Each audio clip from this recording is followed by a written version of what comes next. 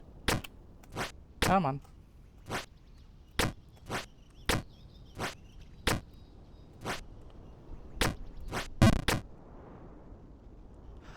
Ah, gotcha. Okay, yeah.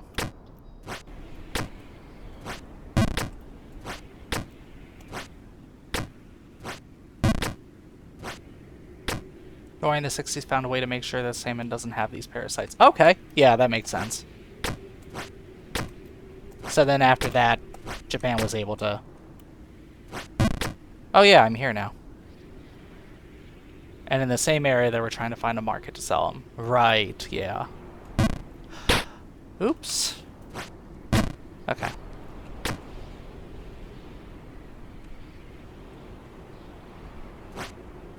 Yeah, I'd imagine probably, like, the public image of salmon and sushi, or raw salmon and sushi, was just no good. So it probably took a little bit of while to get people on board with it. Nope, that didn't work.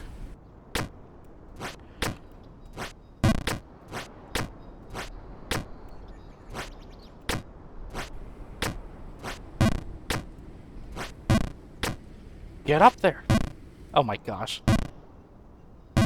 Where you going? Where you going, dude?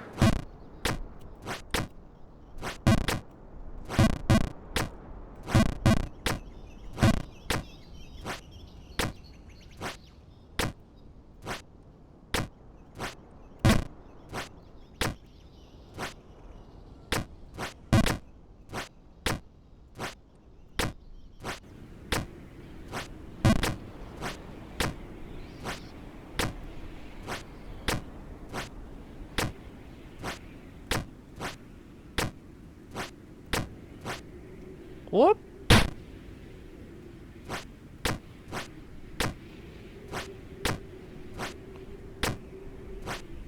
Oh. Don't mind me, just hopping on over. Korea has a rich food history. I absolutely believe that. Because it's like, I feel like all the different Asian countries have their own interpretation of curry, like what spices go into it, how it's prepared, what it's paired up with. Britain introduced it to them when Japan modernized during the 19th century after opening up. Okay, yeah. I mean, I've definitely had, like, Japanese-style curry. I know, like, curry rice is also, like, a big dish in Japan.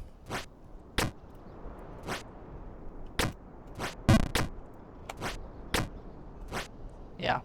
Indian curry is fantastic. I will... My office serves Indian dishes pretty frequently, including, like, curry paneer or curry chicken. So, anytime I have an opportunity to eat that, I absolutely take it. And apparently curry helped Japan open up to eating meat, since most of the history is that they don't eat animals. Yeah, that makes sense, too. Interesting, though. So, was it just that it, like, elevated the flavor of animals to a point where more people wanted to eat it? Or was it just like, oh, you could pair curry with anything, even animals, and that just, like, made people want to expand their palate or something? Or try it out?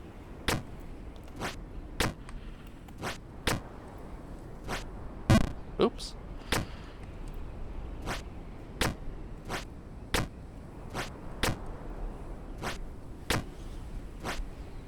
Oh. Curry masked the core flavor of the meat, which was ah, gotcha. Yeah.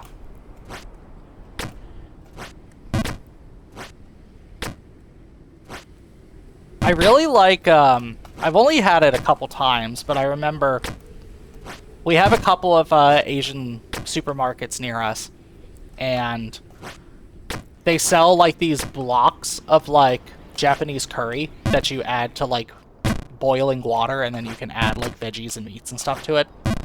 I don't remember the brand, but I do remember it being very tasty. Yeah.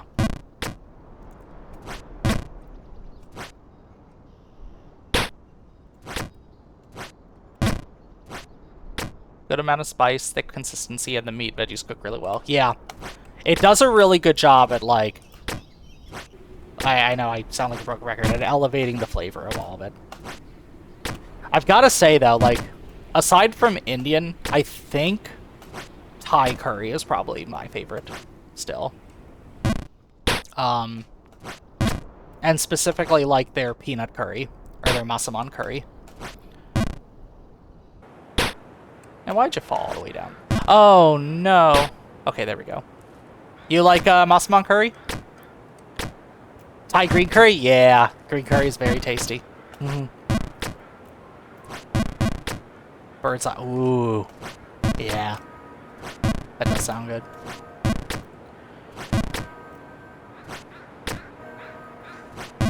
It's funny. I don't eat, like, Thai curry super duper often. My wife's just not, like, a super big Thai fan. So whenever we go out to eat, Thai is usually one of the last places we go together. So typically it's like when I get curry, it's like, oh, I'm getting my masaman because I don't know when I'm going to have it next. I really should try some of the other curries, though. Maybe next time I order curry, I'll get green, since it's been a bit since I had that. Indonesian rendang, which is their version of curry. I'm trying to think if I don't know if I've had that, actually. I know I haven't eaten... Darn it. I don't think I've eaten Indonesian food, specifically. I had a restaurant near my college campus that I think specialized in Malaysian food, which I think has, like, some similarity to Indonesian and some similarity to Thai. But I don't think I definitely haven't eaten rendang, but... Yeah, you'd recommend it? Because that sounds very tasty. I'd try that.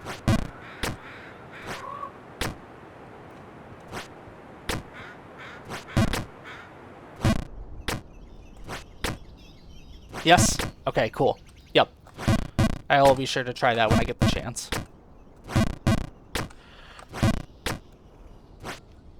Ooh, beef and chicken. Yeah. That sounds very good.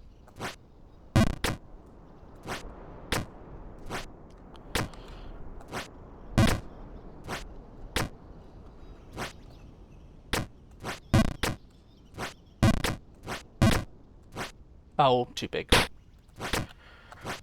Oh, too small.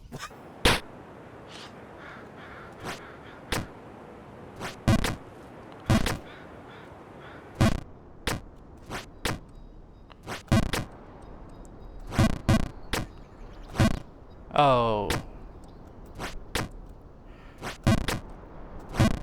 That bird is mocking me.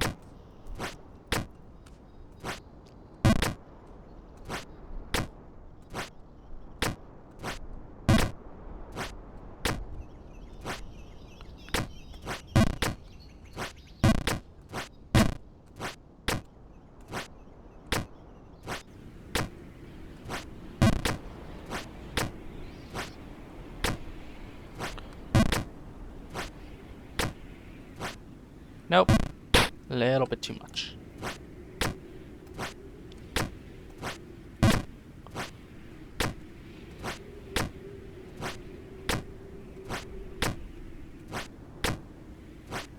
Oh, I wasn't supposed to go there.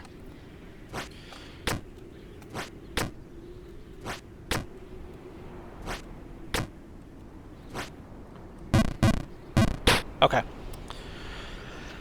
I keep trying to do like a half jump onto that flagpole, but I think I just need like a third.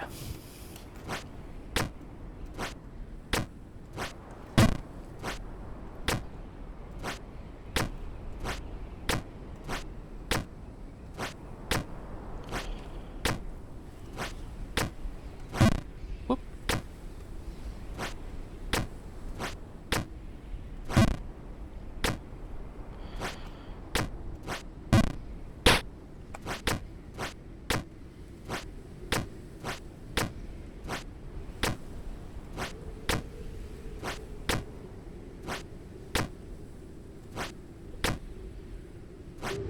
There we go.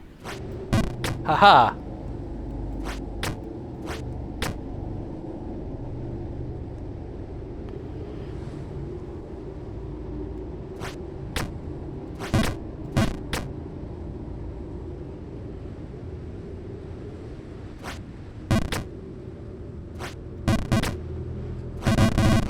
Yep.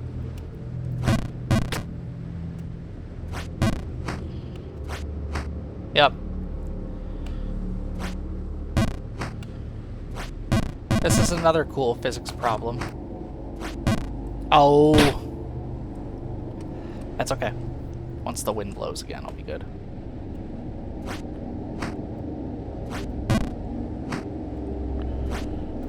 There we go. That is dumb.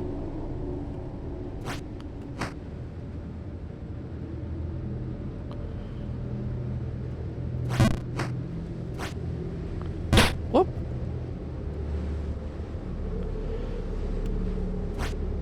I forgot how threatening the music was in this level. Whoop.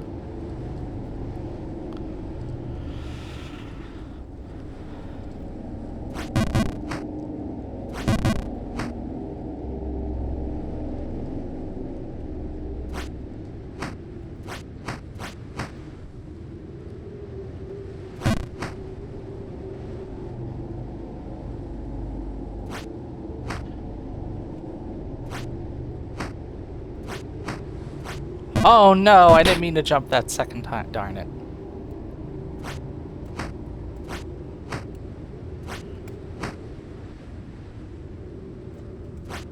There we go. You know what? As long as I stay in this general area, I'll be happy.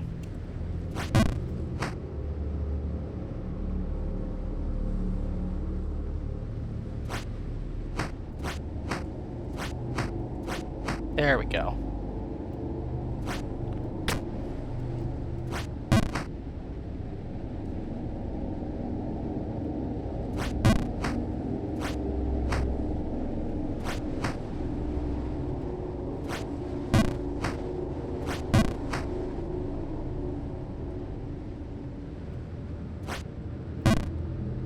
Wow.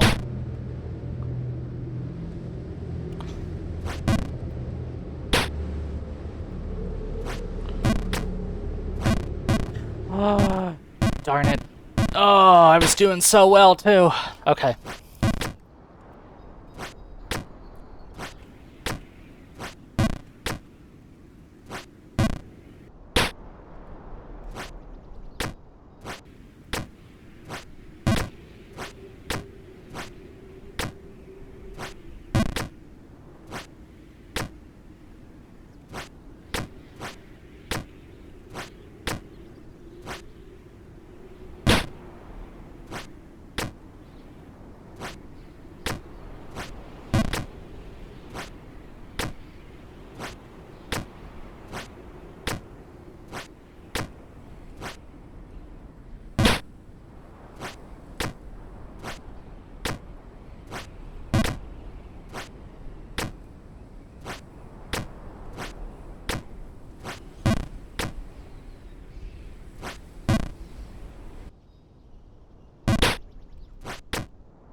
I don't want the soup to pull me down. It's got stronger attractive force than gravity.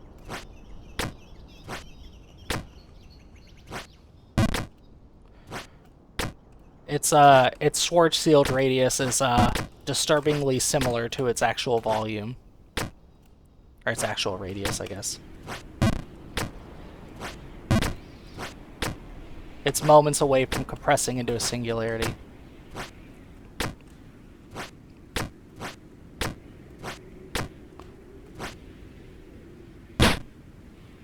The zappy particle.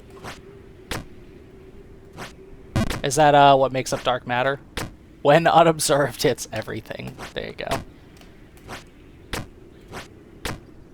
But when observed, it's one thing. I mean, that's basically what quantum mechanics is.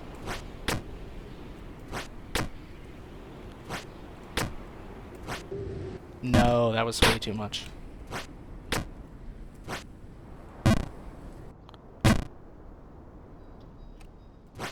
I just realized something. I wonder if I could jump straight from the first... from that flagpole up without having to... Actually, I don't know if I can.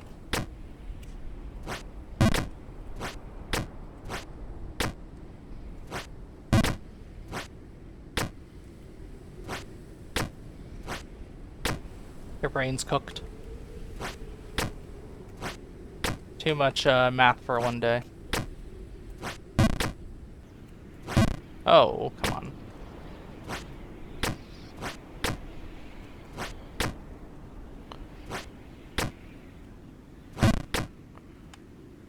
Damn it. I got too cocky.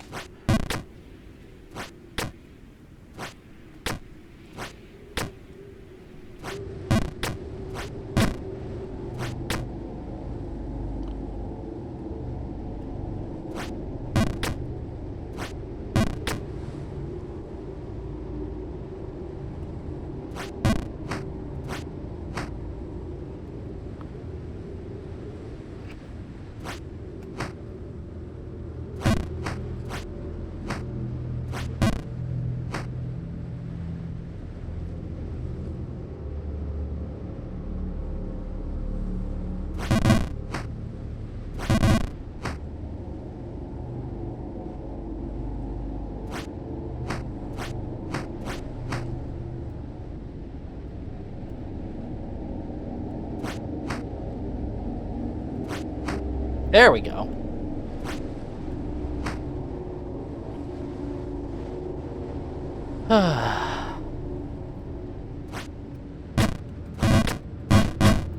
Come on. Please. Damn it.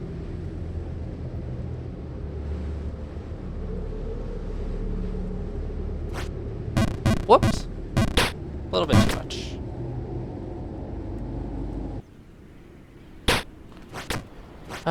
Alright.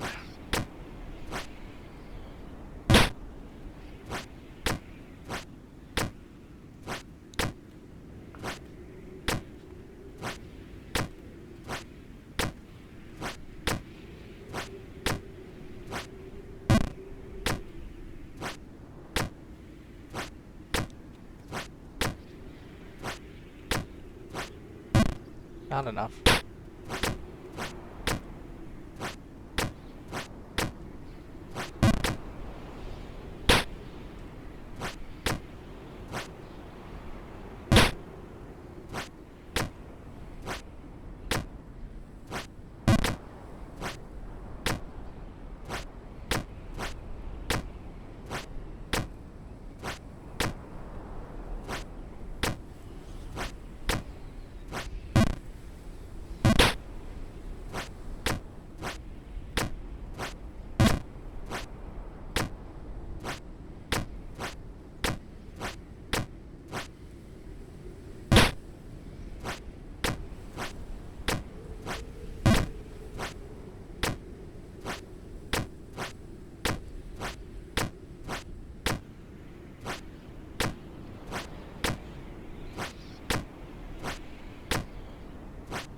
Nope, not enough. You ever went fishing and thought of you? Not recently, but I'm sure the next time I go fishing, I will think of you. You're so swimming in the West Coast. Definitely swim closer to Los Angeles because the waters up by San Francisco are not warm whatsoever. That is one thing I miss about, what was that? That is one thing I miss about, living on the East Coast. I felt like it was easier to swim in the Atlantic than the Pacific.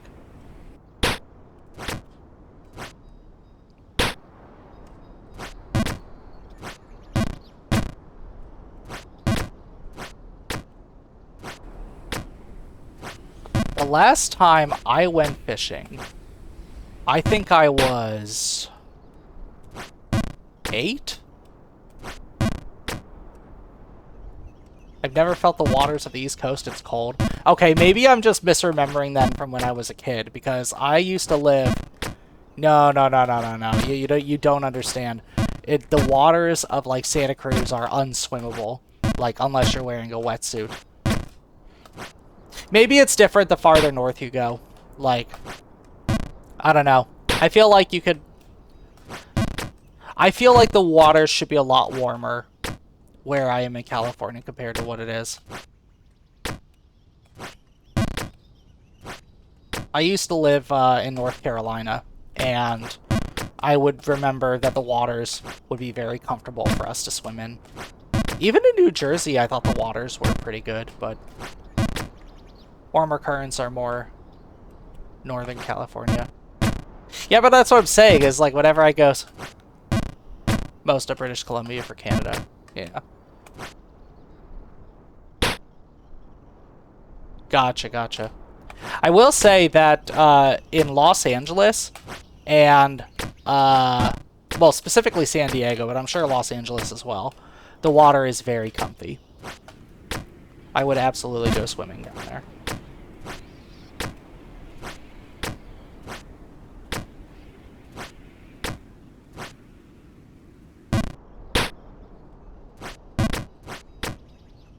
But not in Santa Cruz, or not in San Francisco. It's too cold. Too cold.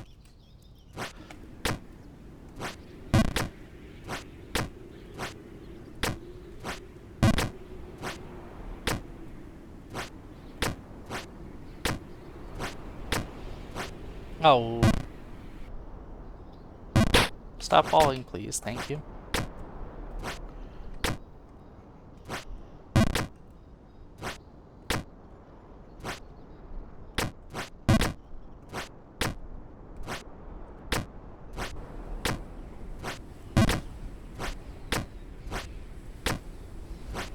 That was too much.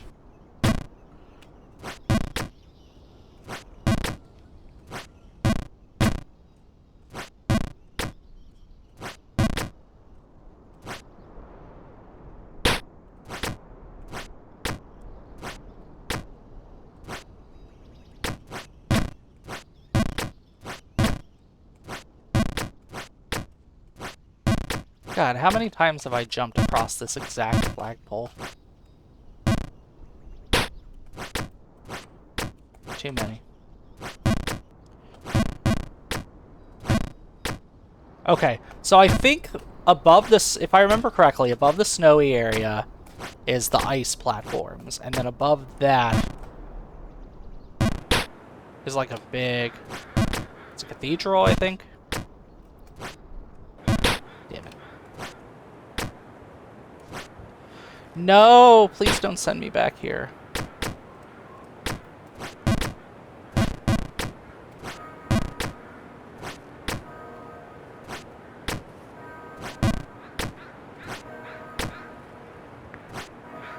I just remember that once I get to the cathedral, I think it should be a lot harder to fall down, so...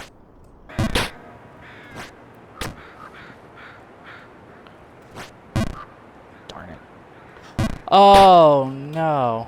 I don't want to go back down here.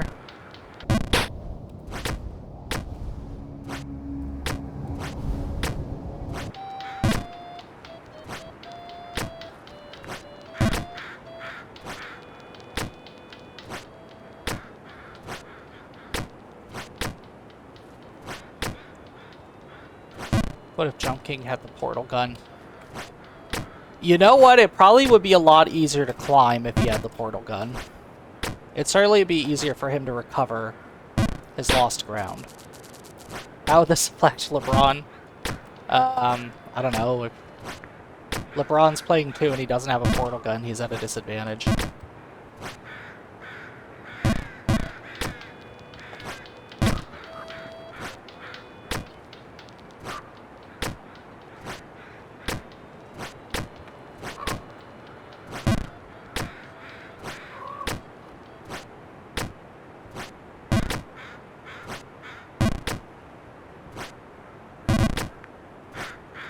You know what? I would play a mod of Jump King if instead of, like, jumping around, he had to rely on portals. That'd be pretty cool. LeBron reportedly plays Jump King and falls down to the first level. Skill. I'd say skill issue, but that's also me. You know what? Nah, skill issue. I accept it. That comes with the territory of playing this game. This game humbles even the most proud man.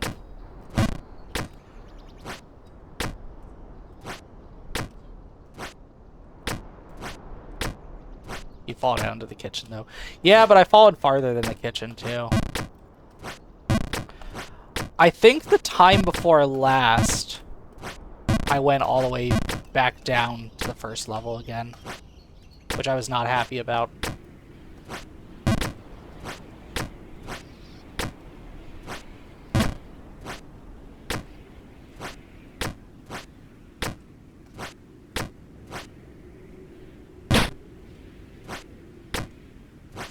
I will admit, though, that, and this is probably going to sound real silly to admit, too, I have noticed that if I have even just, like,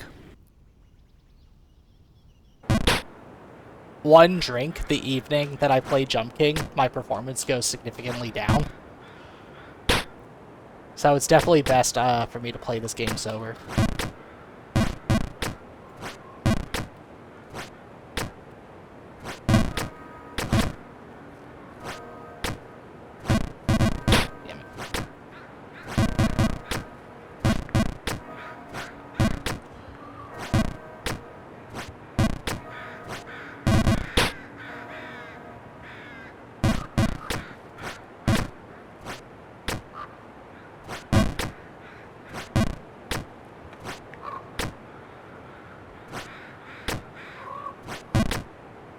There we go.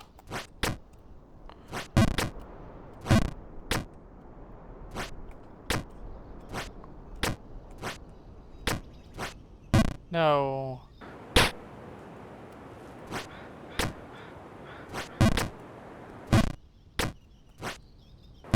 Come on. You were drunk once and left COD Cold War running on the loadout screen with weapons displaying. And you're figuring out why you had prohibited class firearms in your room. Oh my gosh.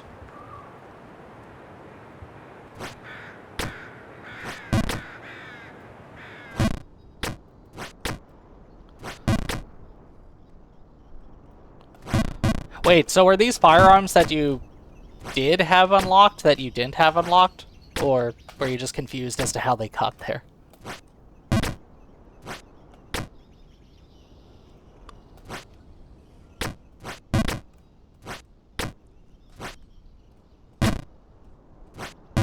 Unlock multiplayer. Ah, gotcha, gotcha.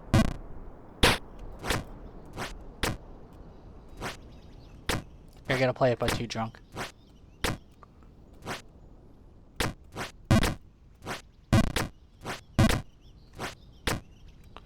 And you were pondering how you got military-grade weapons, as if they were there. Gotcha! Yeah, that makes sense.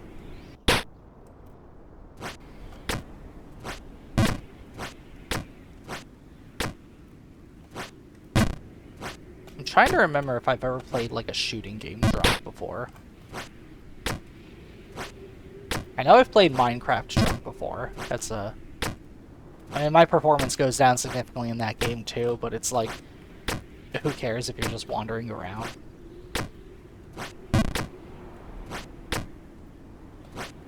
Jackbox drunk is a fun time, though. I enjoy that.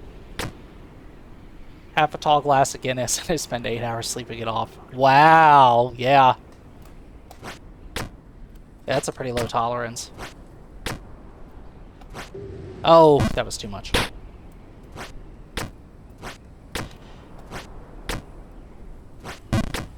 Yeah, I know I've fallen the exact same way before. Here, let me get a drink of water, too.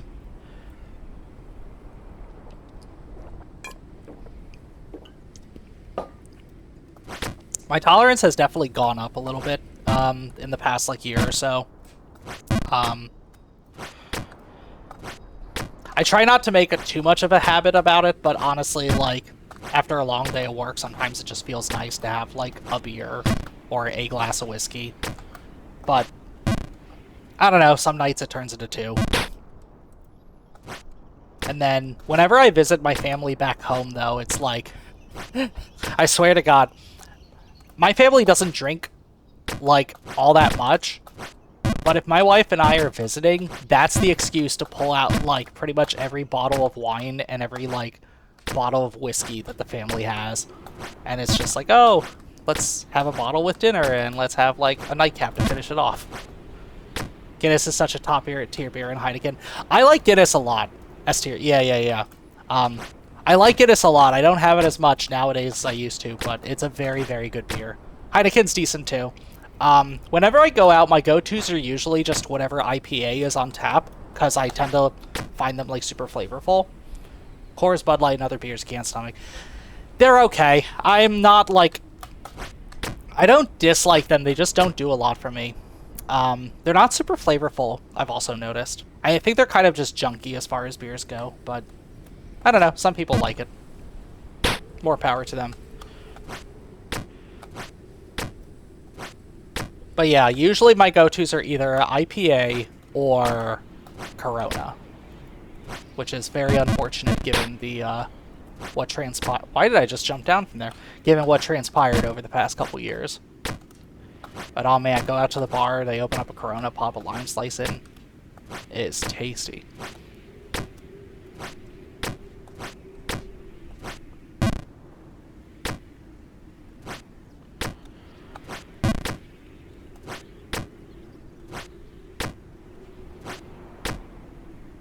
Yeah.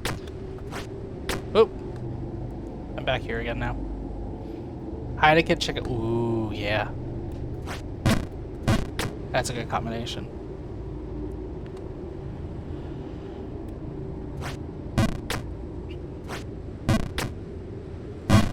Oop. I don't want to jump yet.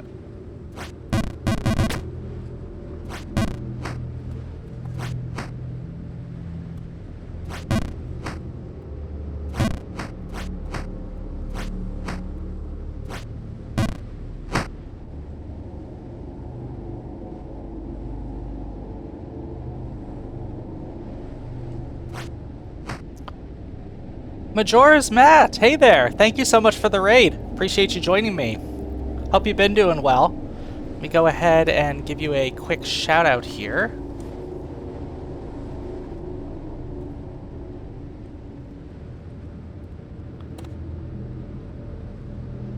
Yes, thank you so much for joining and welcome, Raiders. For those who don't know, my name is RadNomad. Yes, it has been a while. I hope you've been doing alright. Yeah. Hope you had a good stream. Yeah, we're just playing a little bit of Jump King here today. It's been a little bit since I've streamed this game, so getting back into the swing of things. But yeah, it's good to see you. Feel free to stay as long as you want, Matt. If you need to take some time, do some post-stream care, I totally understand. But yeah, appreciate you being here.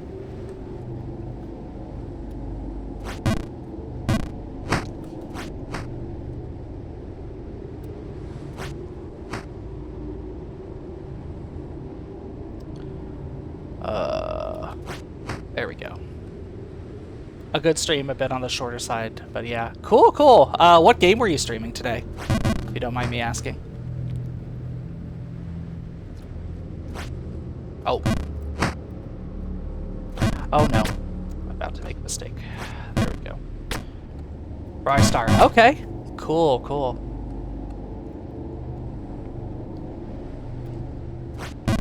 I don't think I've played Brystar.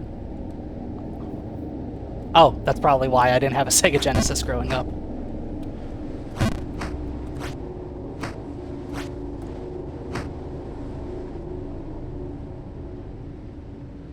Yeah, Matt, I know you tend to play a lot of like retro games and stuff on your channel.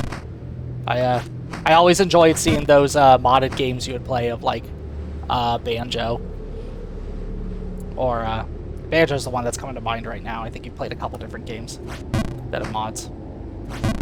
There's that. And Brystar is a platformer that plays a star character, bendable to climb poles, and is very expressive. Ooh. Cool. Okay.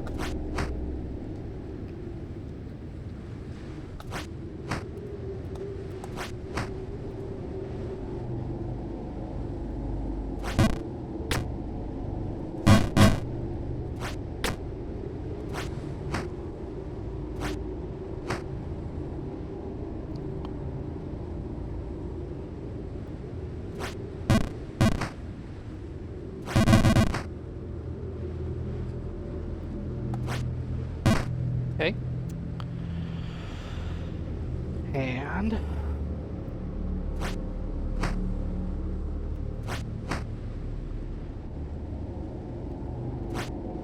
oh, not enough.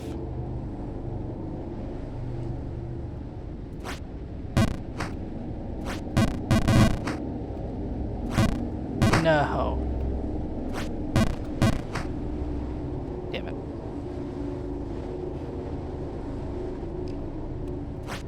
It's been a minute since you streamed a ROM hack? Gotcha. Yeah, it's funny. I know I know Kitsu was streaming Paper Mario for a little while.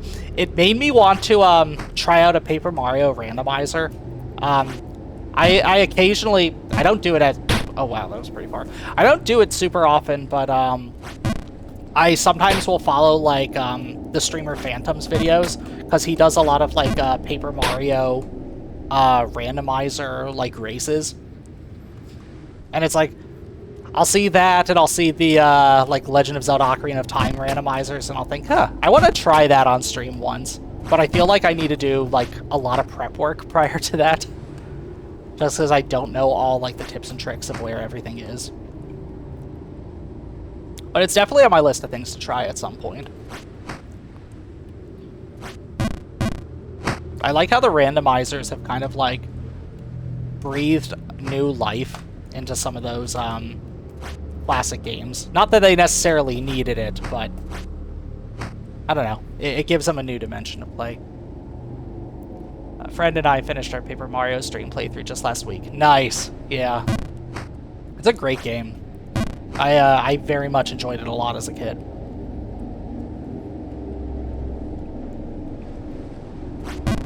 Yeah, Nintendo 64 in general was one of my favorite systems when I was young. Had that, had the GameCube.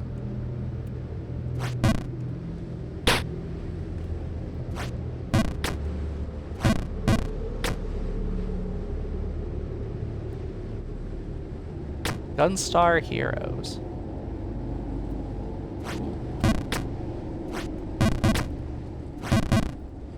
Is Gunstar Heroes also for Genesis, or is that a different system?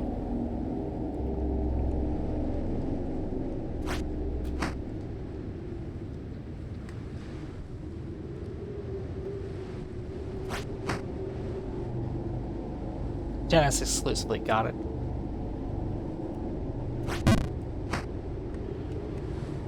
Yeah, Genesis wasn't a system I grew up with. It's funny, my mom used to, friend and I were supposed to play that together. It's funny, I have vivid memories of being a kid at, and my mom had to go in for physical therapy pretty regularly, and the place that she would take me to would always have like a little kids room to drop the kids off where she had her sessions. Were you one of those kids that bought the system based off bits? Not really, honestly.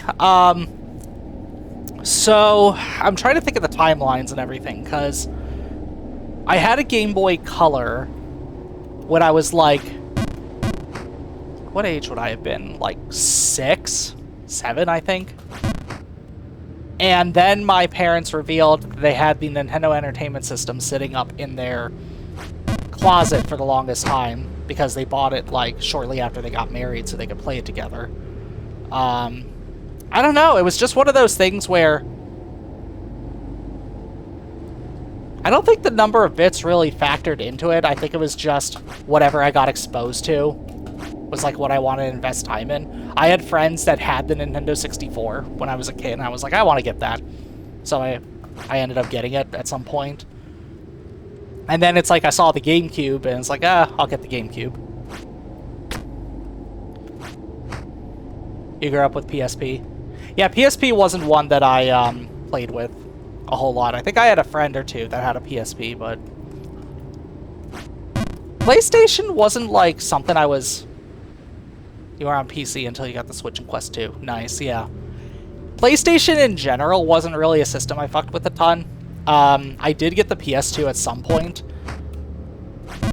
I'm honestly trying to remember what game specifically convinced me to get it. Because I feel like that's how it went sometimes as a kid, where it's like, you usually would get a system because of like the 1 or 2 games that were like exclusive to the system. I don't think it was Final Fantasy. Oh god, this is gonna bug me. No, it wouldn't have been racing.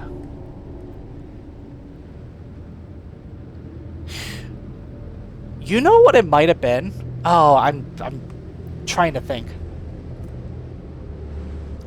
I think it might have been Champions of Norath, which is a really weird freaking game, I think, to get a system for, considering I think that was the only iteration of that series that came out, and I don't think it's super well remembered. Yeah, Crash Bandicoot and Spyro. I played like a Spyro game as a kid. You know what? I think I rented the Dragonfly one and played that a lot. That was pretty fun.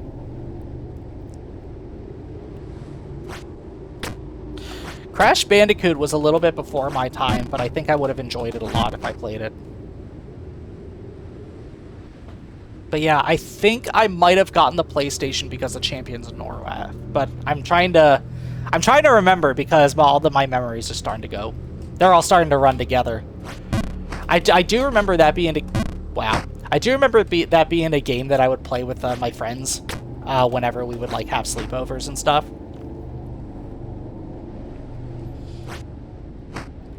I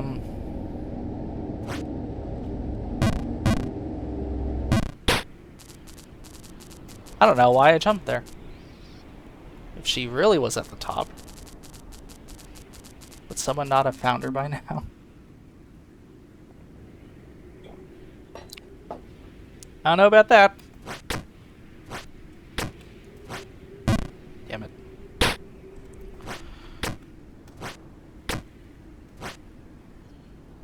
I guess I gotta start all the way back down here again. No, stop falling down, please. Thank you.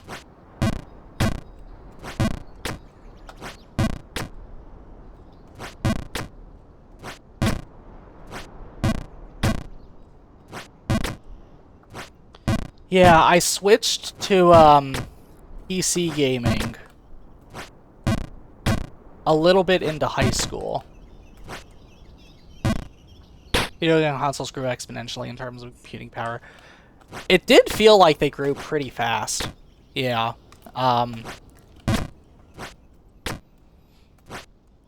Because, God, yeah, we had PlayStation and a Nintendo 64, which, you know, for the systems of the time, they looked really good.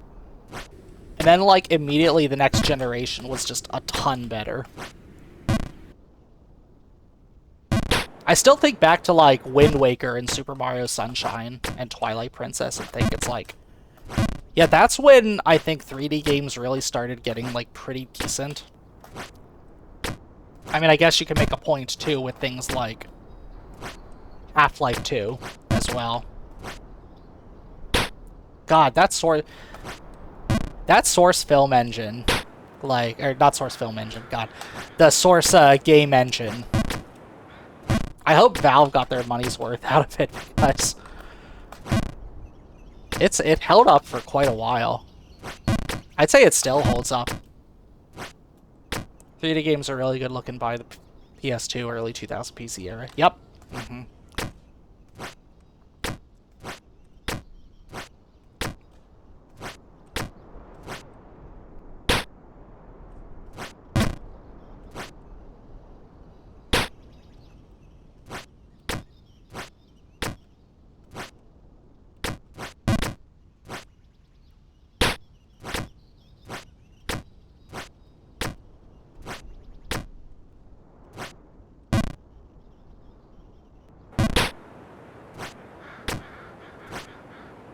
No.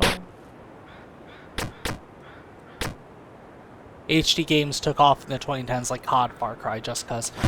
Yeah, I think I remember seeing like promotional gameplay footage of Far Cry and thinking like, wow, games are getting crazy.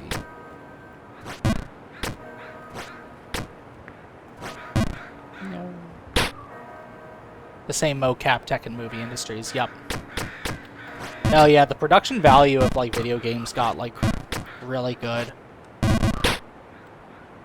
It is kind of interesting though, because I see like a lot of the conversation on... I feel like a lot of the conversation about modern games now, and I think we've talked about this before too, Zap, the idea that like games nowadays seem to be like they're almost trying to be like a little bit too realistic, and because of that it kind of feels like they're, I don't know, I feel like they're almost missing like a little bit of themselves stylistically. I have a great appreciation for things that like have their own unique style. Like, yeah, it's cool if a game like looks realistic and feels realistic, but at the same time, like, realism shouldn't be like the thing that a game only strives to be. That's why you fuck with indie games. Yep, exactly.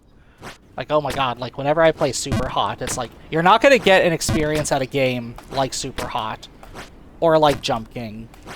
Well, maybe if you play things like Getting Over It, but I'd say even that has its own experience. Don't care if it's isometric, 2D, or 3D. Yep, exactly. If someone has a really good idea, and I think they're very passionate about it, and they're looking to, like, I don't know, turn that passion into something tangible, I think that really does come through. Then you try to play Modern Warfare 2023 and just lose motivation to even open up the loading screen. Yep.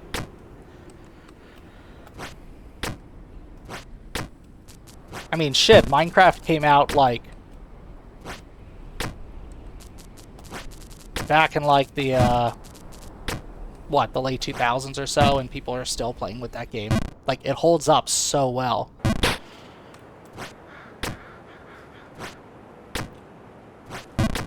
Yeah.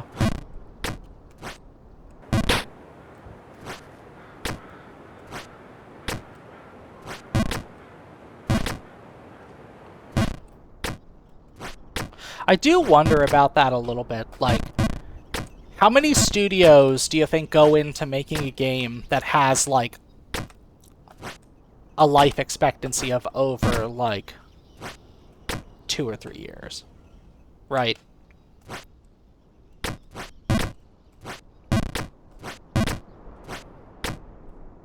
Like, obviously, I think the games that are, like... You'll have games that come out, like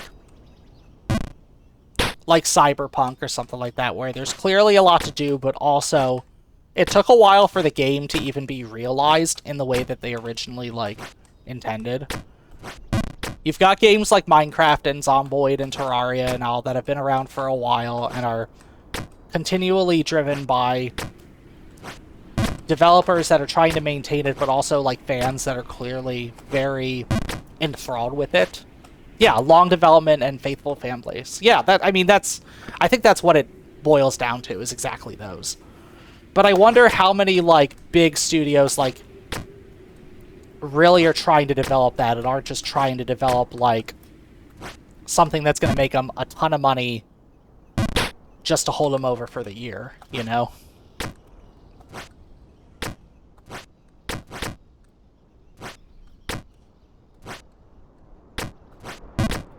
You know what's going to be really COD as a function of every year? Yeah, as an output of identical COD games. I was thinking about that. That and, like, the Madden games. Like, you get a new football game every year. It's like... What I'm going to be really interested in seeing... Do you think Baldur's Gate 3 is going to have the same, like, player base? Or, like, it's still going to have, like, the massive following that it does, like, a year from now or 2 years from now? I haven't really played it. Baldur's Gate 3 carries. My wife is really into it, and I've seen some of the gameplay. It looks pretty fun. I wouldn't mind necessarily starting it. But it does make me wonder, just because it's clearly got a very compelling... Literally has infinite hours to play the game. Yeah, and I mean, to be fair, that's not a bad selling point if it's, like, impressive and, like, captivating enough to warrant those infinite hours of gameplay, right? I mean, that's why, like, Skyrim, I think, still has, like, capture over people's hearts, right? Probably Dark Souls, too, in a sense. Actually, that's a good example. Elden Ring probably is a good example of a game that has, like, that hasn't worn out its, like, longevity yet. I don't know. It's very interesting. It's very interesting. I think about that every now and again.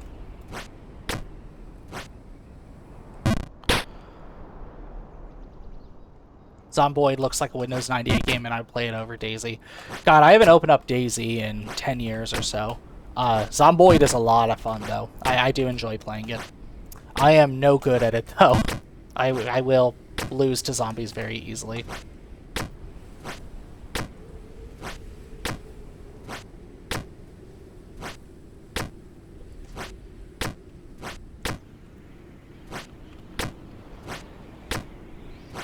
Alright. Oh. Ha! Should play more with you next week? Yeah! I mean...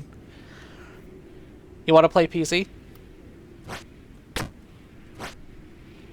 Yeah, I was about to say, we're gonna play together next week. Wasn't sure if you wanted to still do Stardew, but I'd be down for whichever game you want. We do Stardew, we could do PZ.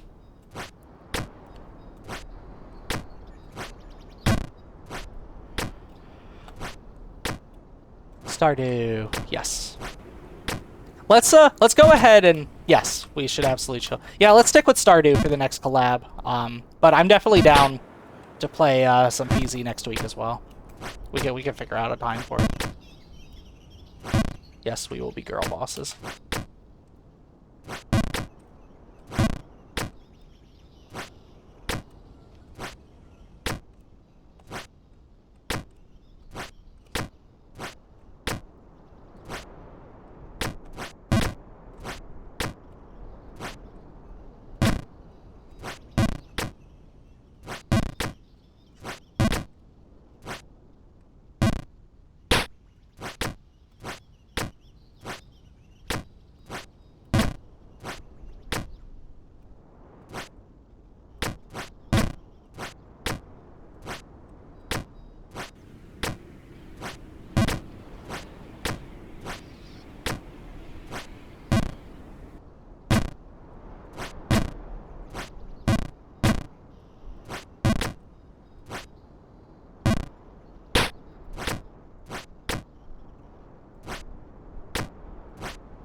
Alright, we're back up here. Storm Wall Pass. Oh, it would help if you actually jump up.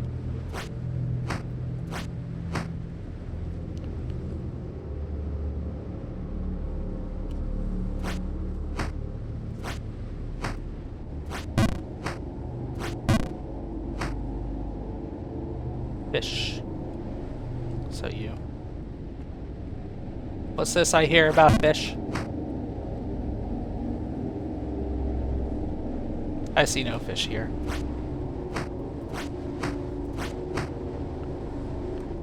Canned sardines. I don't think I have ever had canned sard. What are you doing, dude? Sliding face down. Kind of busting right now. I don't think I have ever had canned sardines in my entire life. I've had anchovies. I don't know if they count.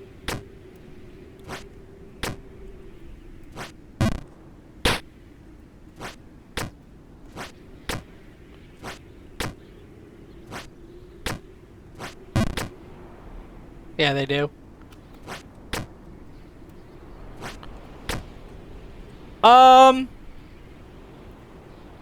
If I remember... Okay, I had anchovies when I was like, I think 9 or 10. And I specifically had it because I saw on some TV show about how people liked anchovy pizza. And I was like, I need to try that. And my dad's like, are you sure? And he got me an anchovy pizza. I remember it being really salty and really oily. I didn't dislike it. It's just, it had a very strong savory flavor to it.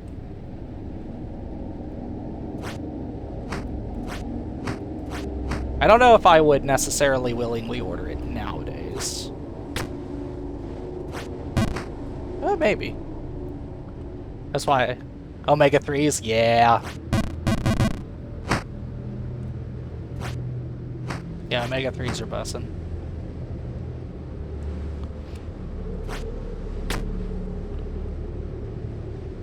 Good for brain, yes. I think olive oil has a lot of omega-3s as well.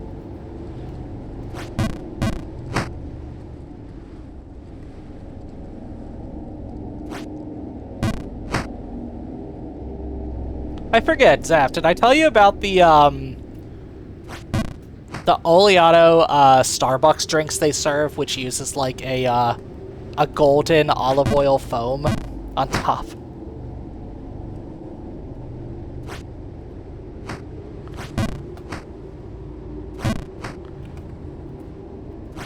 Oh, hell no. Sometimes I'll go to Starbucks and just get one of those, because it's like, I don't know. I like weird coffees a little bit, or like coffees that have things in them that I don't normally eat. When I heard you mentioning olive oil cappuccino. Yup, exactly. I 100% understand why that's revolting and why people wouldn't like that. But I will say that I tried it and didn't mind it and would definitely get it again. I don't know. I feel like it's a sensation not unlike milk, but just like less sweet and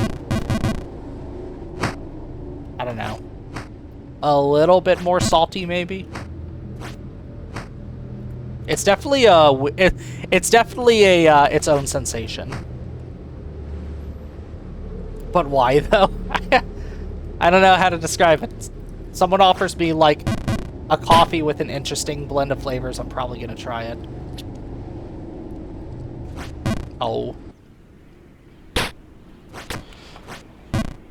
You know, I'd really like to get to that ice place. Oh my gosh. I'd like to get to that ice place now, please. Thank you.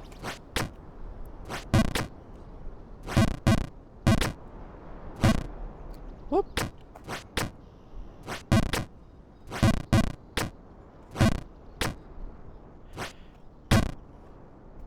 Yeah. I'm stinky. No, you're stinky.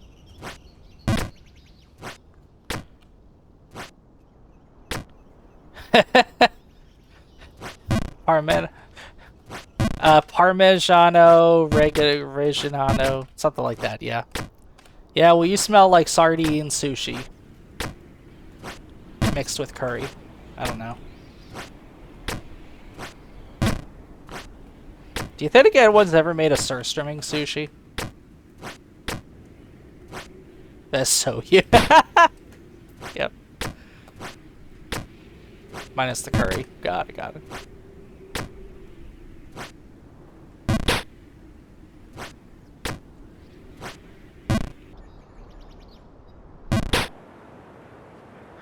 Yes, that's exactly it. The the fermented fish that has an incredible smell. A smell you don't forget. A smell that I have never experienced that smell. One of my friends ate it. He said it wasn't bad. It was just the smell was horrible, but he said it was just really salty. Sour cream, boiled potatoes, and flatbread. Is that a sushi stir swimming is basically rotten sushi? I mean, sure, right?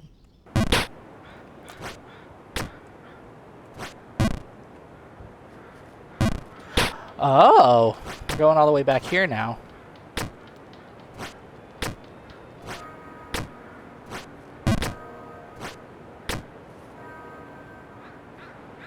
Hakaro. Wait, is that the fish that's mixed with, like, lye? I remember hearing about some fish dish that's like that.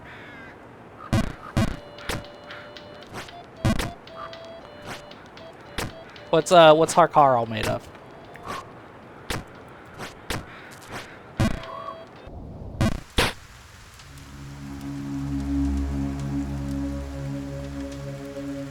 Greenland shark meat chunk fermented with a taste that is solidified bleach and ammonia. Yeah, I think I'll skip that, thank you.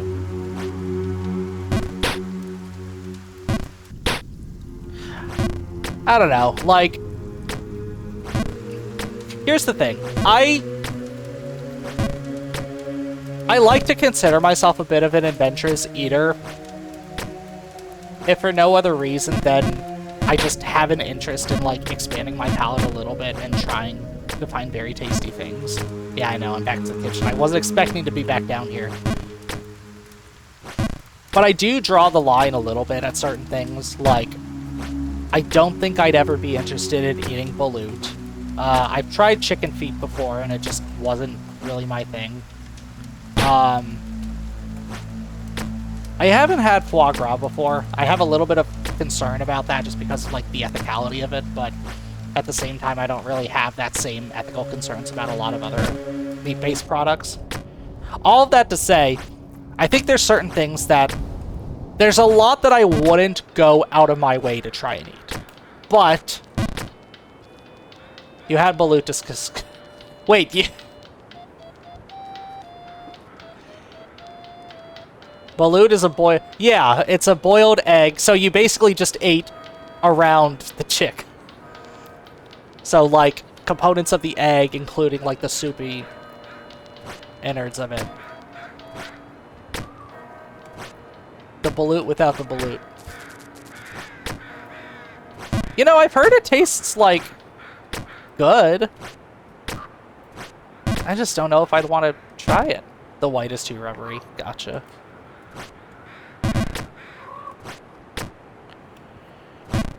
I don't know. There's a lot that I wouldn't go out of my way to try and eat. But if I was in a situation where someone was offering it to me, I'd probably just try it.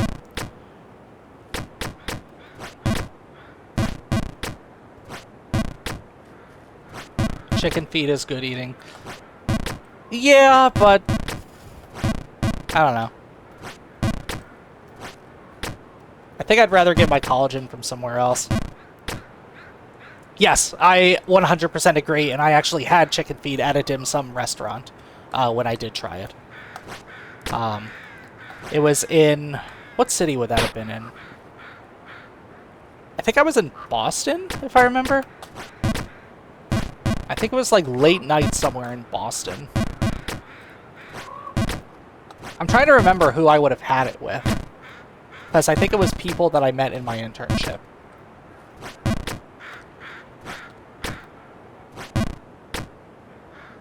Yeah. Oh my god. Like, legit dim sum soup dumplings are amazing.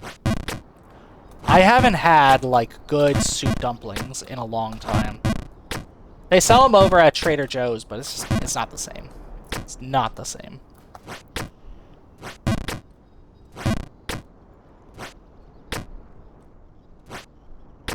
Xiaolang Bao. Is that the actual name for soup dumplings? Yeah.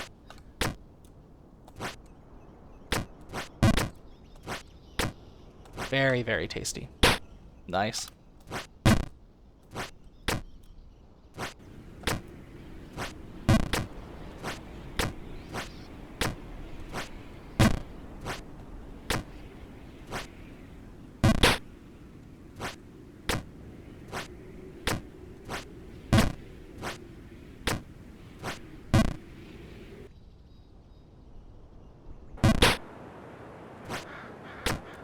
Actually, like, curries, dumplings have a rich food history, too. Yeah, I'd believe that. I'd imagine dumplings have been around for a really long time.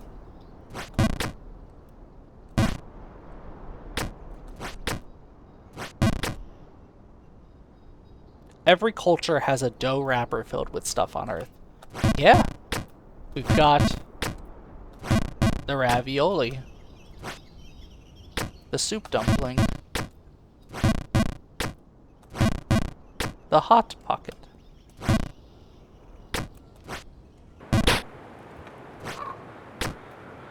the calzone, the stromboli, the spanakopita, or as I like to call it, Spanktopia.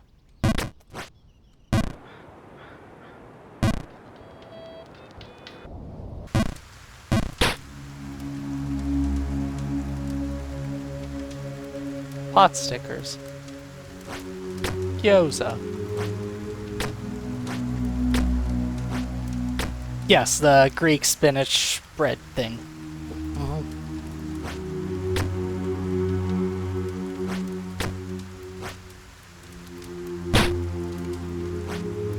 Um,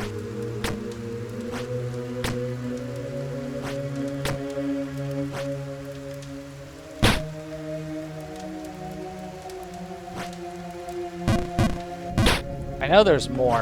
I'm just blanking on them. What culture have I not covered yet? Oh, the meat pie. Oh my gosh, what's the Moroccan meat pie called? Oh, it's so good. It's gonna bug me.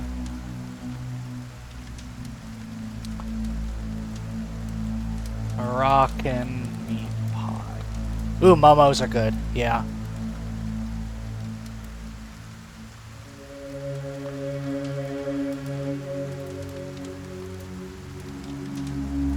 No, what's its actual name? Pastilla. Or pastilla. I don't know how to pronounce it. Bastilla, that's what it is. Yeah. The, Bastilla. Yes. Very, very tasty. It's like ground beef, but it's also like cinnamon and powdered sugar. It's like a really cool blend of like sweet and savory. Highly recommend it. Very, very tasty. God, I haven't had that in years. I used to have a Moroccan restaurant pretty close to me, but they closed down.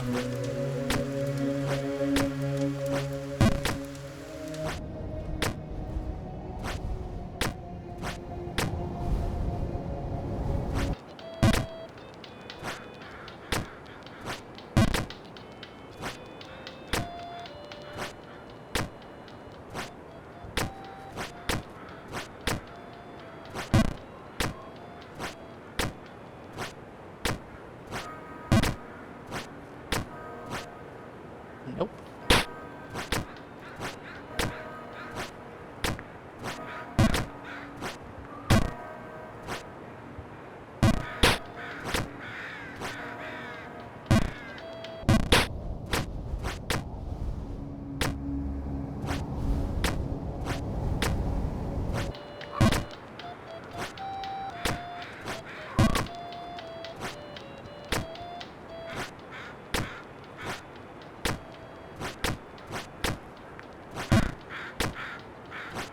Oh, too much.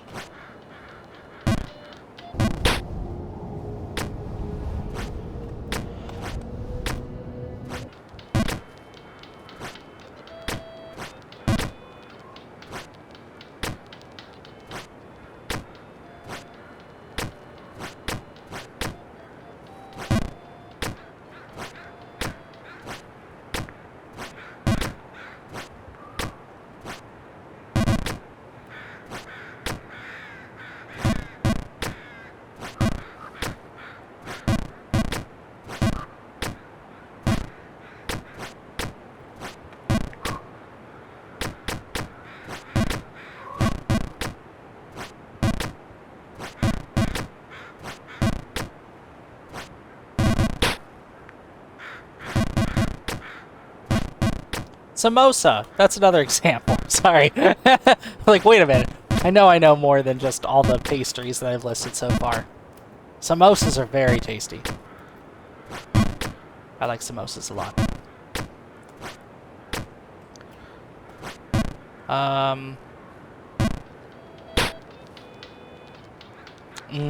Potato chickpea field samosa. Have you had a dosa before, Zaf? Do you know what those are? They're basically like Indian crepes. Pakistani samosa filled with beef is not too bad. Ooh, I tried that. Yes. I like dosas a lot, especially with spiced potatoes. Yeah. It's like, I think it's fermented lentil crepes, if I remember. Yeah. Chutneys, I don't think I've had idil before. But I'd try it. I mean, I know they're common to have with, aren't they all part of, like, the Tiffin's family? Kind of like the small, snacky type dishes that you have as, like, part of a larger meal. But, yay! I got it right.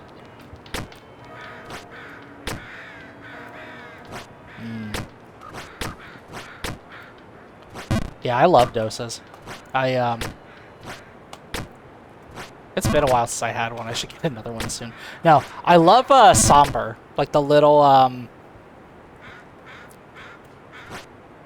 what would you call that? Kind of like spiced curried vegetables, I think, that they serve. It's basically like a veggie stew that they serve with Tiffin's as well. That stuff is very tasty. Sabich, no, it's sambar. It's sambar.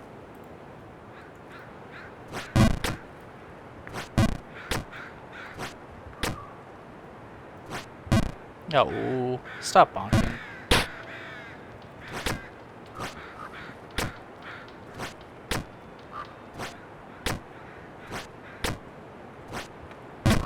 Yeah.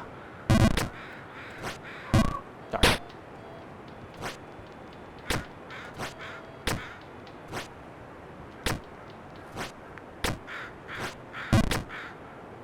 Indian food is what Western vegetarianism should be. I 100% agree, because back when I was an ignorant white boy who has not had a whole lot of, like, Indian food, I remember going out to being invited to a vegetarian Indian restaurant and being very disappointed that they didn't have meat. Because I grew up in an American household where you have meat with every meal. And I had a dosa for the first time and was completely blown away. And then my very good Indian friend at the time had me sample a ton of different Indian dishes. I'm trying to remember most of them. I remember pani puri. I remember she probably had sambar as well. But she also had paneer, so that was my first time eating paneer. I love paneer now. I literally will go out of my way once a week to eat paneer. It's so tasty. Like, I would take a spicy sambar over some Beyond patty filled with sodium 100 times over, recommended for a human need. Yep, I 100% agree. It's, not only is it going to be better for you, it's going to be better tasting, too. I don't care how spicy that sambar is. It's amazing. It's going to warm your soul. It's funny. My parents are not super adventurous eaters. I think they did a decent job growing up, at least in getting me to sample a few different things. Like, I remember you grow up in the Midwest, like, you're not going to have a super diverse understanding of what Mexican or Chinese food is like, right? But we did have a Cambodian Thai restaurant near us, and that had some very tasty food that was not like, oh, look at that. That was a cool fall. But, like, I definitely wasn't the food you would get at the Cambodian Thai restaurant was definitely not something you would see at most any other restaurant. And I'm really glad that we tried that. God, they had some of the tastiest fried rice I had ever had in my life up to that point. But, like, I never went out for Indian food. I never went out for Greek food when I was a kid. Just because they weren't really... Probably part of it was they didn't have a ton of those restaurants where I was growing up. I just don't think. Now they do. My parents now live next door to, like, what's basically an ever-growing college town. So, I think they've been introducing more of those kinds of restaurants as time goes on. When you first moved to Canada, technically Korean was your first exposure to international food. Oh, yeah! Korean food's really tasty, too.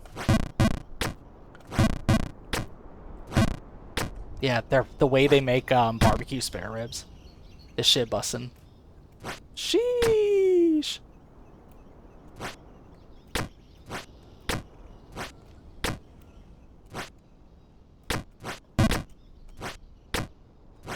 Yeah, their spare ribs, their kimchi, their Korean barbecue is a lot of fun too.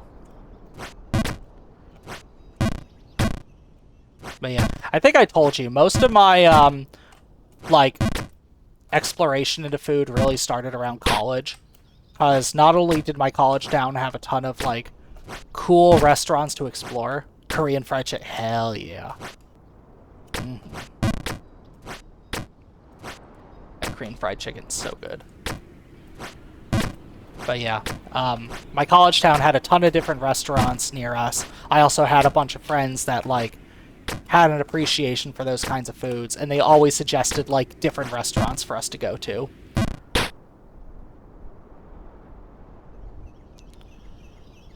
Korean fried chicken started in the 80s as a response to many laid-off Korean workers opening up fried chicken stalls in an economic recession. Interesting. I am really glad it worked out for them because they did a fantastic job.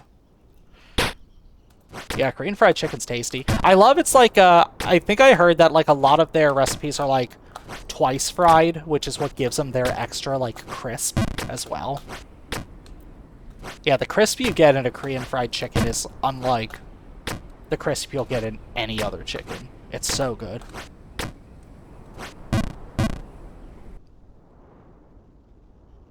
Stop falling, please.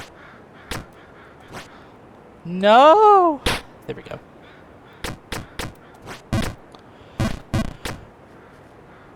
Yes. Drenched in sauce and still crunchy. Yeah, it doesn't get, like, soggy or anything like that. It's very, very good.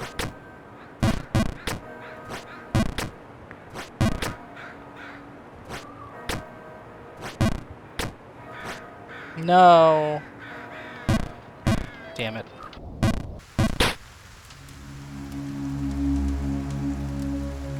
Cornstarch and good batter is your friend.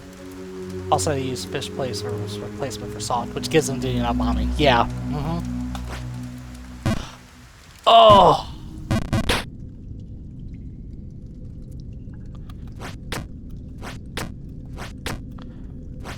You know, I was really hoping to get higher than I was, not to, like, end up lower.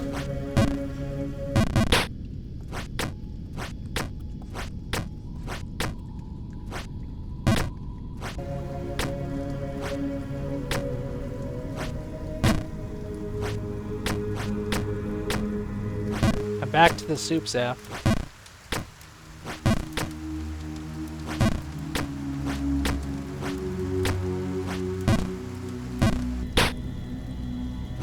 The soup calls to me.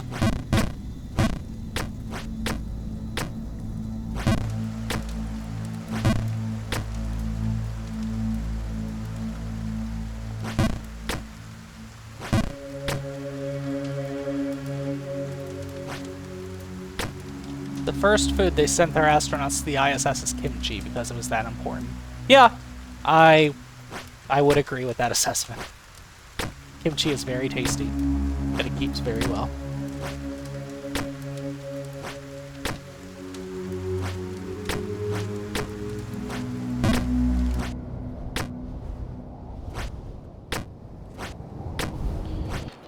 Well, at least I didn't spend that much time down there.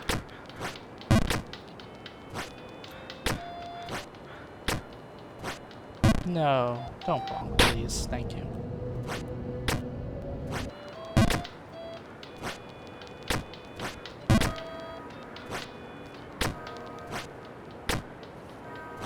Korean army stew. No, I have not.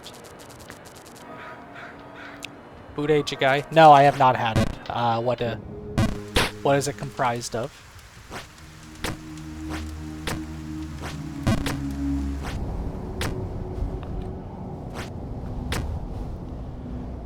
Spicy hot soup made with instant noodles, sausages, and Spam. Okay. And that sounds pretty good.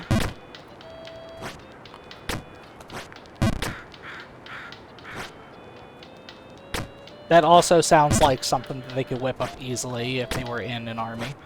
It was invented after Korean War for Koreans to use up American food left in bases. That's a pretty clever way of doing it. Yeah.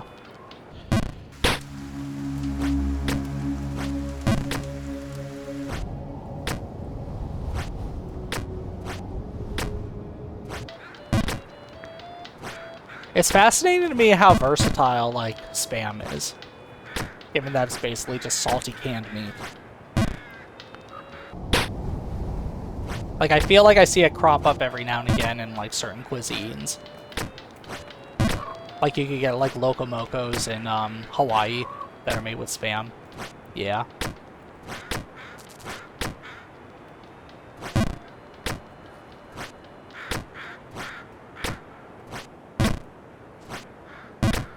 Steamed mystery meat is depression by itself. Yeah.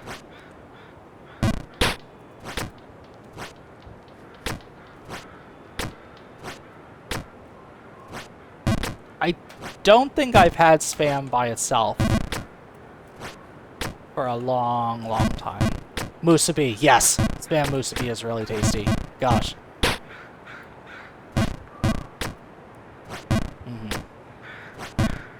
Yeah.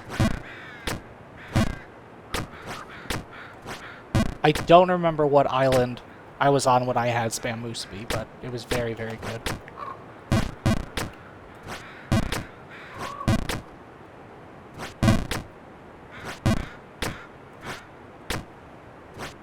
God, I want to do another Hawaii trip soon. I want to go back to Hawaii next chance I get. I think that's my favorite of the islands so far.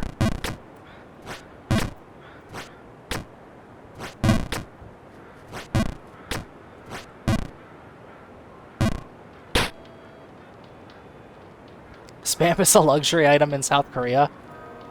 Wait, is it like really pricey in South Korea? Or is it just like one of those things that gets associated with like luxury?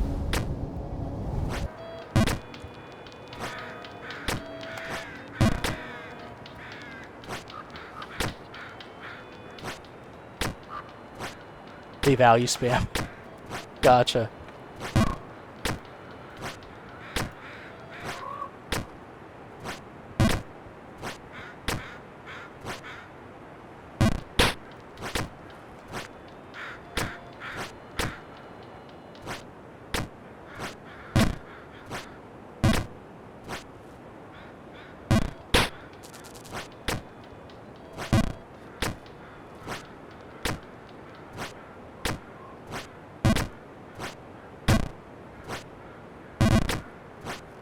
No.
There we go. We are so back.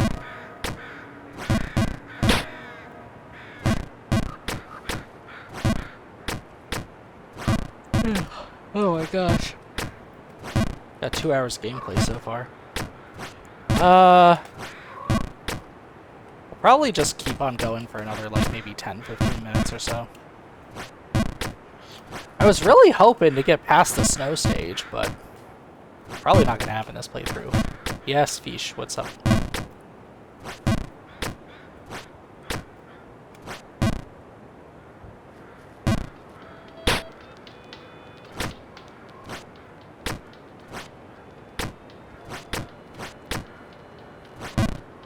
Oh my gosh. God, I'm doing one yawn after another. That's not a good sign. I mean, I guess it's good if I want to sleep well tonight.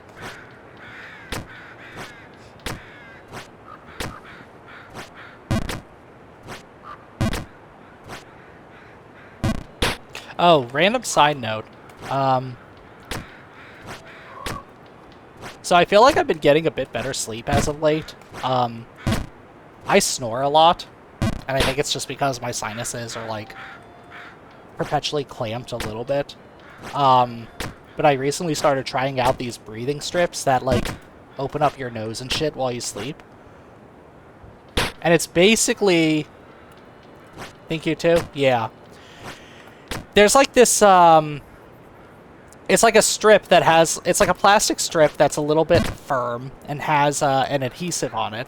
So it sticks to your nose, and the fact that it's a firm piece of plastic basically forces your nostrils to open up a little bit. And oh my god, the second I put it on, it feels like... I don't know.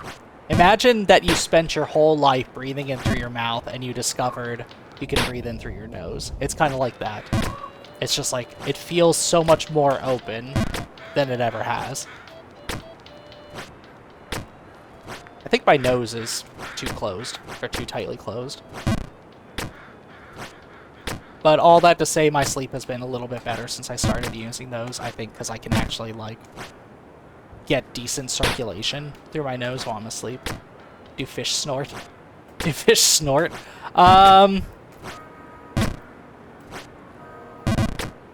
Fish use gills. We don't have vocal cords. I don't think fish can breathe in through their nose, right? Like, I assume fish have, like, a sense of smell, but they don't, like, do a deep breath in like that, like we humans do.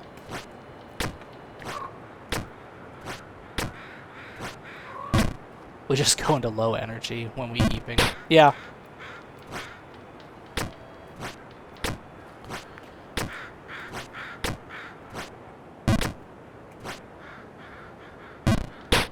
I remember hearing this fun fact when I was a kid about how, like, great white sharks technically need to keep swimming or else they'll just sink to the bottom of the ocean and die. I don't know how true that is, though. That could be, like, one of those, like, common misconceptions I learned as a kid. Oh, it's true. Cool. They drown. They drown if they don't keep swimming. Got it. Interesting.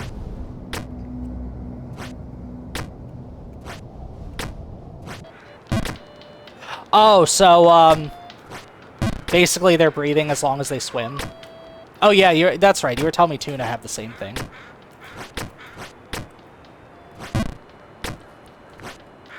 Yeah.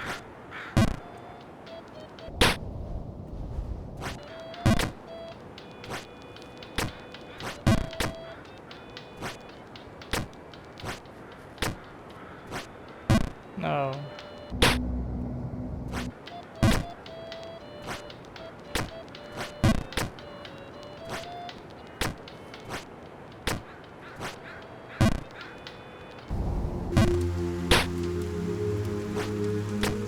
They lost the ability to breathe through their gills, but in exchange for being the top predator.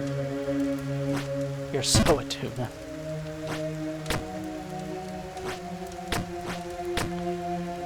You are all fish at once.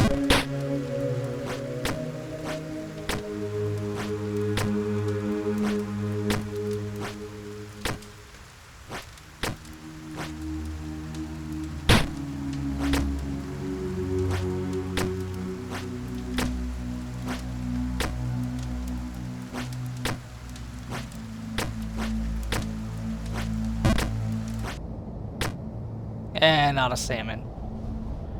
You have someone else doing a salmon. Gotcha, gotcha. Oh, that was dumb.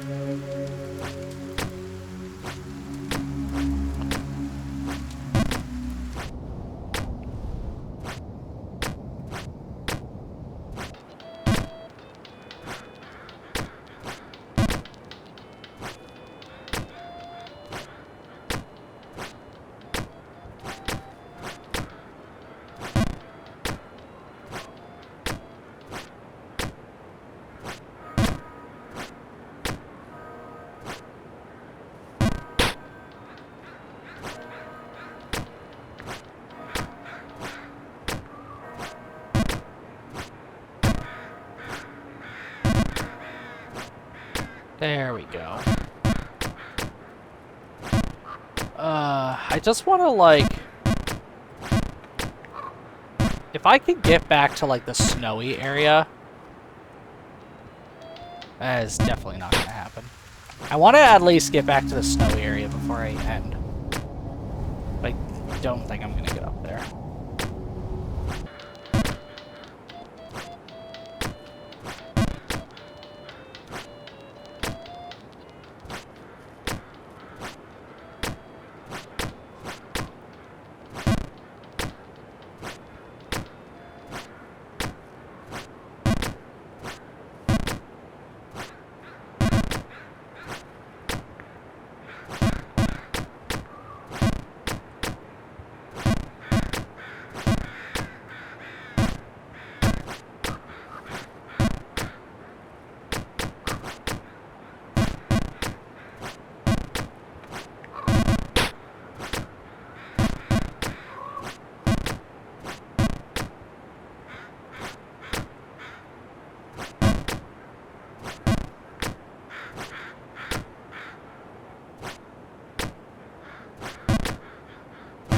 There we go.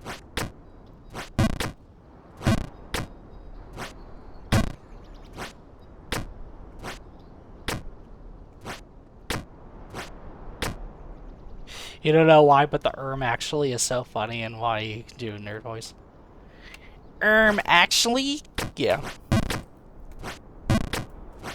I think my favorite part of that meme is the picture of the nerd where they misspell the word actually. As I think it reminds me of, like, an emphasis on the word. That, like, you can only get by spelling it that way. Actually...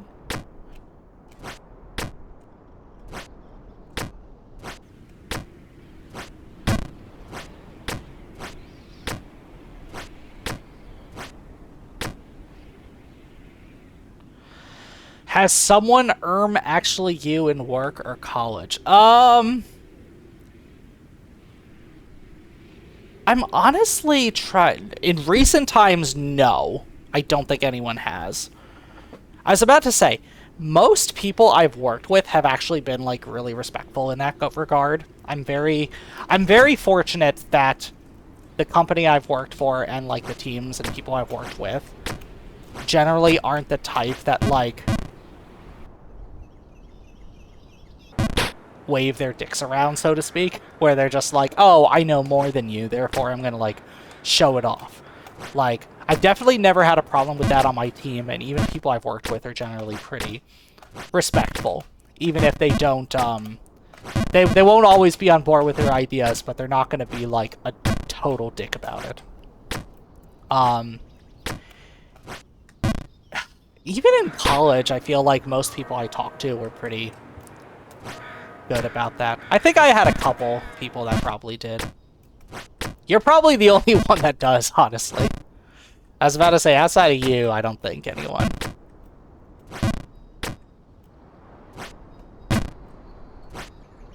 I was about to say, you do that to everyone, though. You don't do it to just me.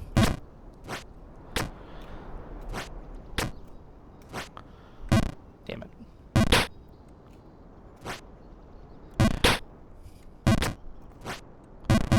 Damn it. Not intentional.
Actually, what am I doing down here?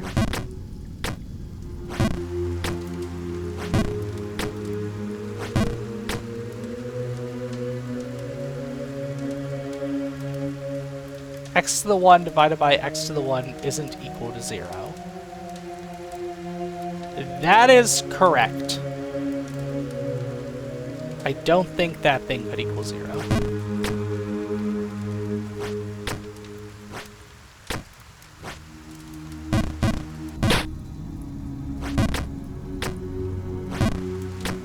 Yeah, because you can't put 0 in, because you'll get 0 divided by 0, which is indeterminate.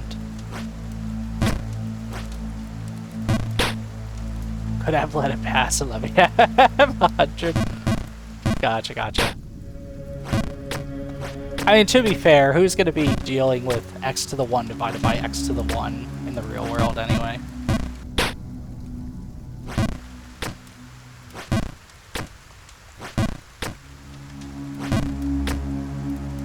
I don't want to be in the kitchen. I want to be in the snowland. I want to play with the ice. That's not happening, though. High green card. There we go.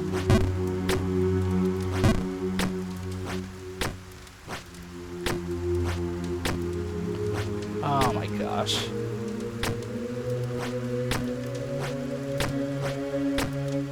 I'm out of my water too. This is I'm gonna need to probably wrap it up here in a couple minutes. I want to at least get back through Bargenberg. I don't want to have to keep going through Bargenberg every time I want to make progress in this game.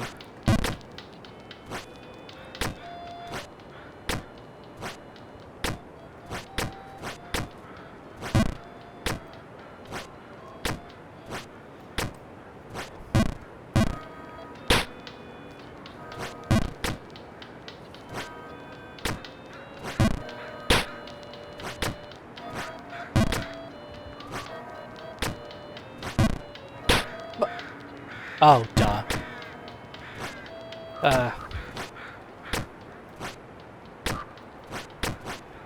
Oops.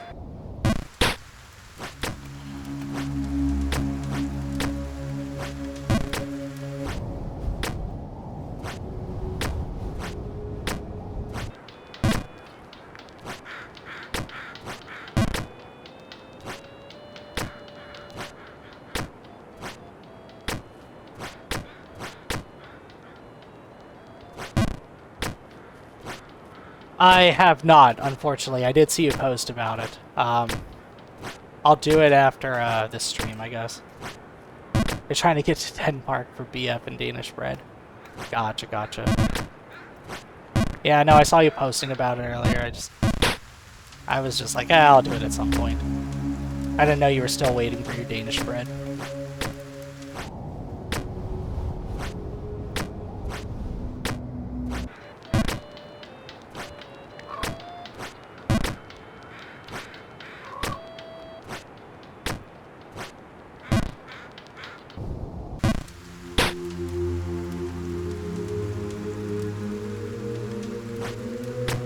Hello there, Ted Cuddy. Welcome to the stream. The run's going pretty decently. I keep falling. I'm jumping, but I'm also falling a lot.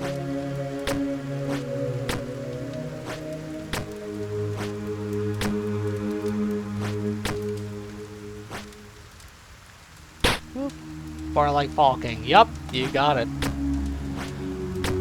It's funny, I've been getting through, like, the snowy area a bit. I've been falling to the kitchen. Yup. I keep coming back to the kitchen as of late. I don't know why. I made it up to the snowy area, hung up there for a while, and now I'm going all the way back to the sewer. That's how this game goes, though, sometimes.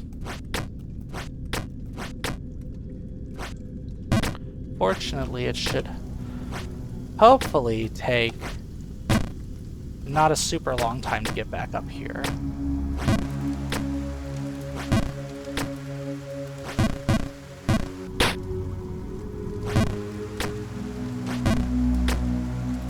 There we go.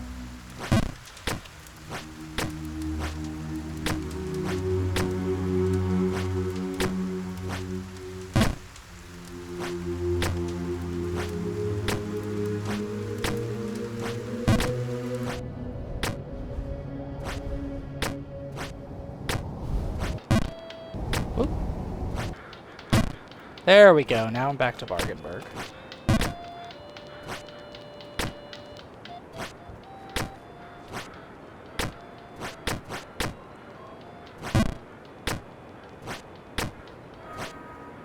Whoa. I almost never jump like that. That's pretty funny. Alright.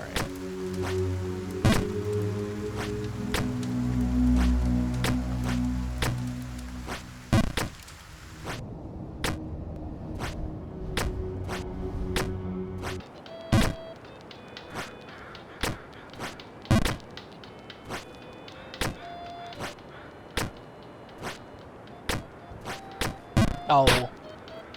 At least I'm landing there. Okay. Let's... Brad, yes, sir. What's up? I'm fantastic. Well, thank you. You're fantastic, too.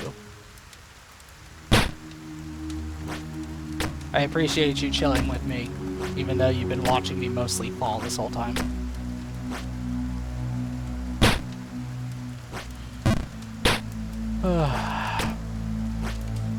I am starting to feel it though, so I think what I'm gonna do is... No! Okay. It's okay. I have found my natural stopping point.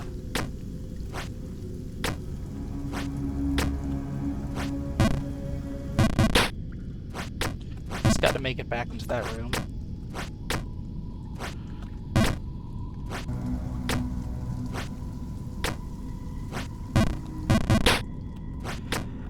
Third time's the charm.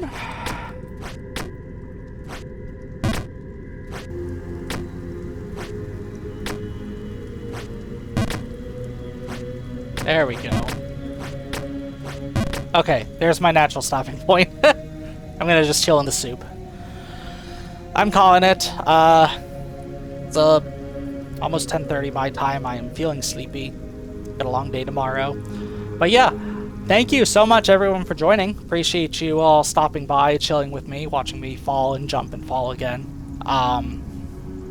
Yeah. I'm planning on streaming at some other point this week. I don't know if it's going to be tomorrow or Thursday. Probably going to be one of those days. Feel free to give me a follow at twitter.com/itsradnomad, or follow me here as well, so you can stay up to date with whenever I go live next.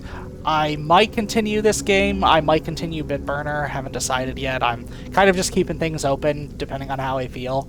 Some days I feel like playing a more active game, other times I don't. Yes, Zaf, thank you so much for sharing my Twitter account. I appreciate that. And also, anyone who's here, please feel free to follow the fantastic Zap as well. They're going to be streaming a bit too later on. We're going to be doing a collab sometime next week, Wednesday, to do Stardew Valley. Yes, thank you so much for joining Majora's Mask, and thanks again for the raid. It's good seeing you again. We'll have to chat again sometime soon. But yeah, hope you all have a very good rest of your night. I will see you all later. So, go ahead and switch back over to this view. Let's find someone to raid here.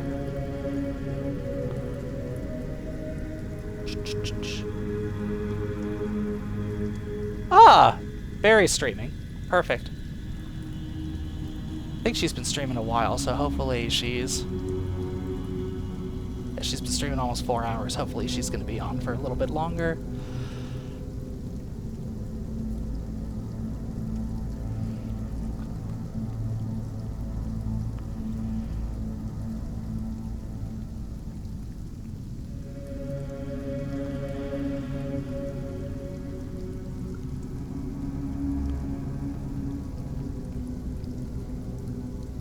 Alright. Thanks everyone for joining. I'll see you again sometime soon. Have a good rest of your night. Take care.